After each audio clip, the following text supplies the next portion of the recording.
Udah Bu, udah. Menyatakan bahwa mulai hari ini tidak akan mengadakan ibadah atau kebaktian lagi. Menyatakan bahwa mulai hari ini tidak akan mengadakan ibadah atau kebaktian lagi di rumah saya tinggal.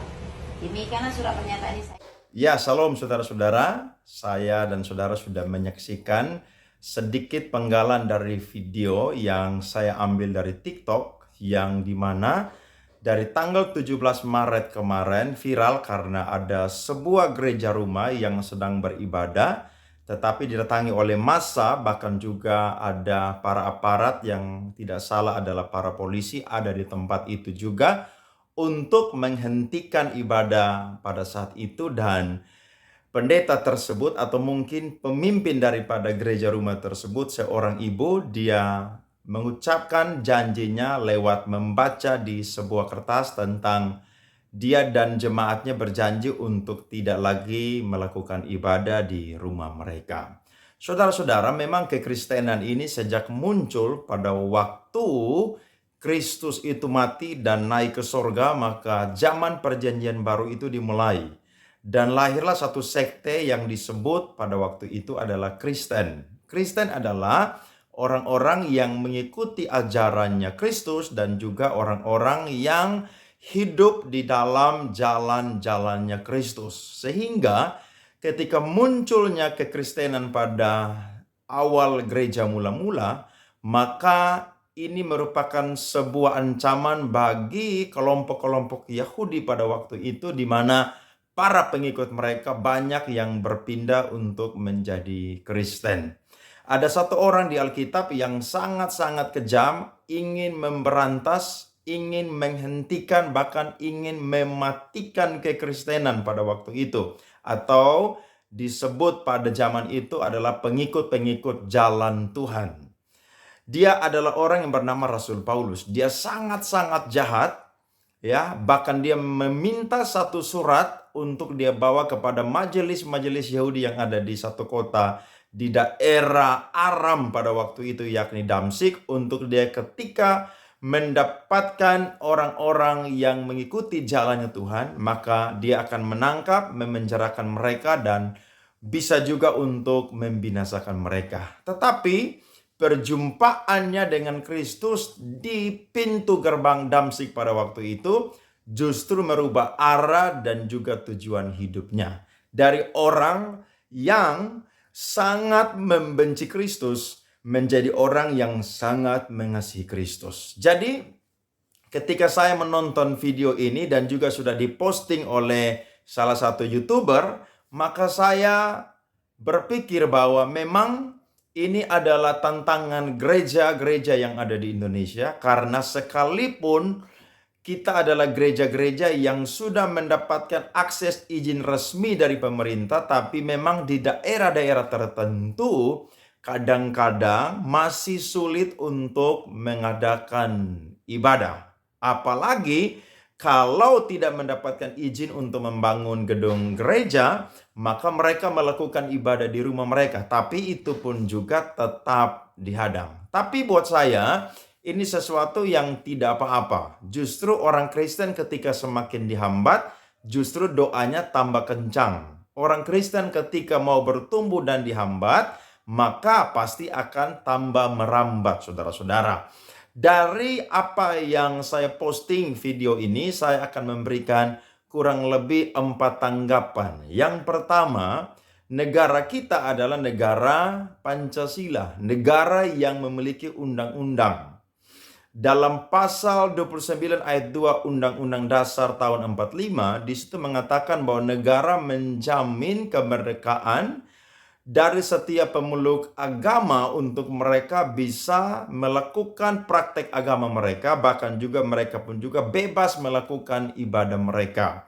Tapi pada kenyataannya yang terjadi di bangsa kita adalah bangsa yang punya Pancasila dan Undang-Undang Dasar 45, masih saja ada orang-orang karena kepentingan mereka, karena kelompok mereka, membubarkan orang-orang Kristen yang sedang beribadah. Saya tidak tahu siapa tokoh di balik pembubaran ibadah tersebut, ataupun juga kelompok agama tertentu, tapi ini justru melanggar apa yang sudah diatur dalam Undang-Undang Dasar pasal 29 ayat 2 tahun 45.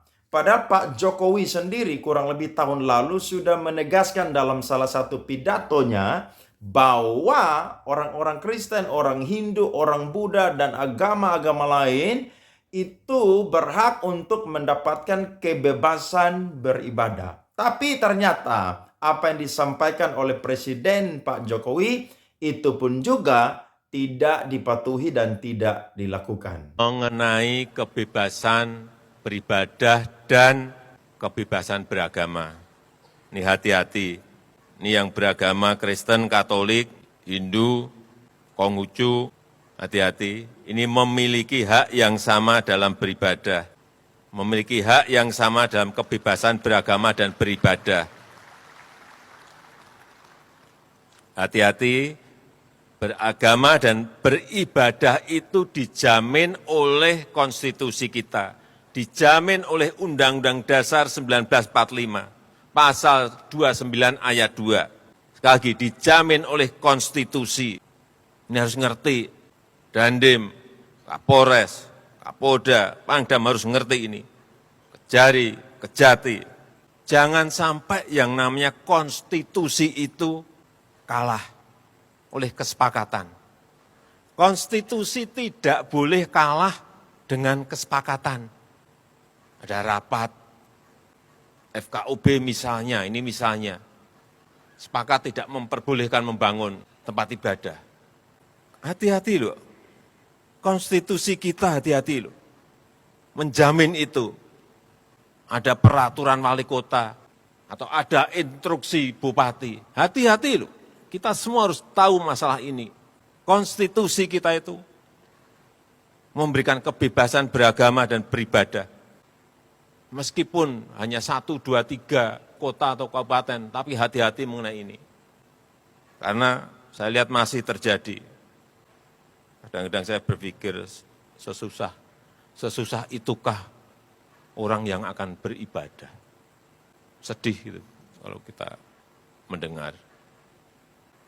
Saya rasa itu yang ingin saya sampaikan dalam kesempatan yang baik ini. Nah, ini sangat-sangat disayangkan sekali. Yang kedua, orang-orang Kristen adalah orang-orang yang beragama yang melakukan ibadahnya pada waktu hari Minggu. Jadi sabatnya orang Kristen adalah hari Minggu. Nah, hari Minggu adalah hari libur, hari beribadah yang sudah diatur dalam kalender Masehi. Sehingga tidak boleh ada satu orang pun yang melarang orang Kristen gereja itu beribadah. Mau di daerah manapun.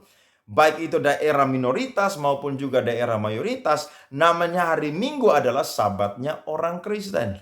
Jadi kalau ada kelompok yang datang untuk menghentikan ibadah, bahkan menyuruh untuk berjanji untuk tidak beribadah lagi, ini sesuatu yang sangat-sangat menyakitkan bagi kami orang-orang Kristen. Dan juga kadang-kadang membuat kami jengkel emosi karena di daerah bagaimana orang-orang Kristen itu mayoritas, mereka tidak pernah melarang orang-orang dari agama lain atau saudara-saudara yang dari agama lain untuk dilarang agar tidak beribadah. Tidak pernah. Saudara coba cari kasus ya, seperti di Indonesia Timur, seperti di NTT, di Manado, di Maluku, di Papua, itu tidak pernah ada. Tidak pernah ada. Kenapa? Karena orang-orang Kristen itu taat kepada Pancasila, taat kepada Undang-Undang 45, bahkan juga orang-orang Kristen taat kepada firman, yakni kasih. Sehingga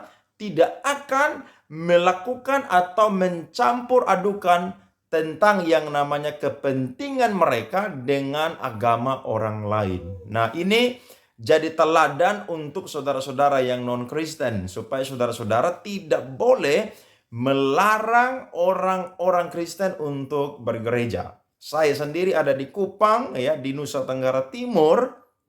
Tidak pernah ada di NTT satu kali pun melarang orang Islam untuk beribadah membangun masjid, melarang orang Hindu untuk beribadah membangun pura mereka, melarang orang Buddha untuk beribadah dan membangun tempat ibadah mereka, orang-orang yang ada Konghucu, bahkan agama-agama apapun yang mungkin itu kafir sekalipun, itu tidak pernah dilarang. Kenapa? Karena negara menjamin hal tersebut. Bahkan juga yang mereka akui bahwa Tuhan mereka ada, sehingga mereka beribadah kepada Tuhan mereka.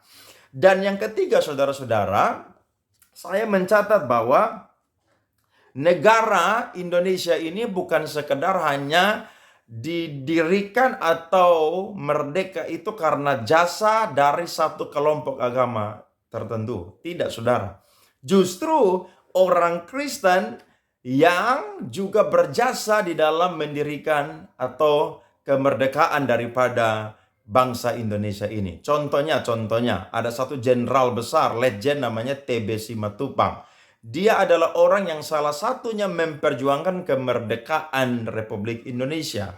Dia menjadi salah satu komandan perang Angkatan Darat Indonesia dan menjadi komandan pada waktu itu untuk perang Indonesia. Jadi dia orang Batak, ya, beragama Kristen, dan dia pun juga adalah orang yang terlibat untuk dalam perjuangan mendirikan Indonesia dalam pertempuran melawan penjajahan Belanda dan juga Jepang pada waktu itu. Bahkan ada satu pahlawan revolusi namanya adalah D.I. Panjaitan. Dia sendiri adalah orang Kristen. Dia sendiri adalah orang yang berjuang sampai dia mati, ya, dikubur di lubang buaya di film G30 SPKI yang kita saksikan. Kemudian yang ketiga adalah ada seorang Katolik yang bernama Slamet Riyadi.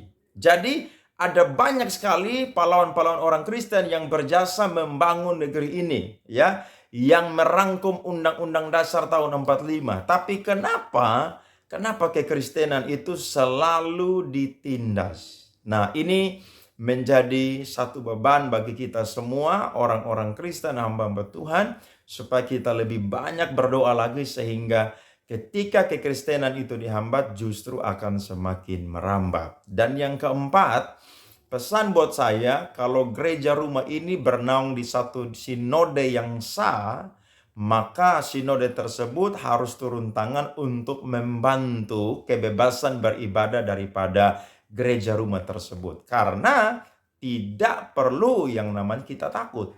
Karena kita punya akses, kita punya hukum, kita punya SK, ya, untuk membangun sinode, membangun gereja. Jadi kalau gereja rumah ini sudah mendapatkan izin dan bernaung di satu sinode, maka jangan pernah takut-takut untuk melakukan ibadah. Jangan pernah.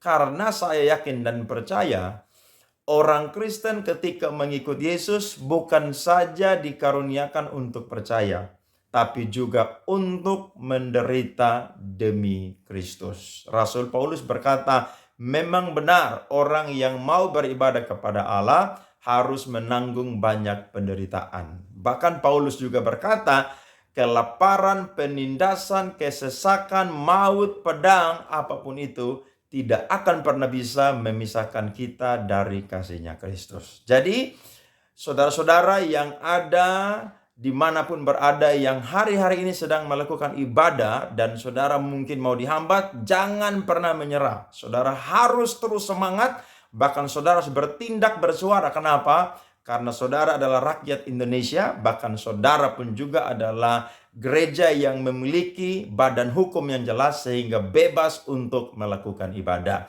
Saya berdoa supaya saudara-saudara semua semangat di dalam menjalankan ibadah. Pendeta-pendeta yang merintis gereja, membangun gereja, terus bersemangat untuk membangun gereja dan membangun jemaat dalam iman dan kepercayaan mereka. Kiranya Tuhan Yesus memberkati, menyegarkan saudara-saudara lewat apa yang saya sampaikan pada saat ini. Tuhan memberkati.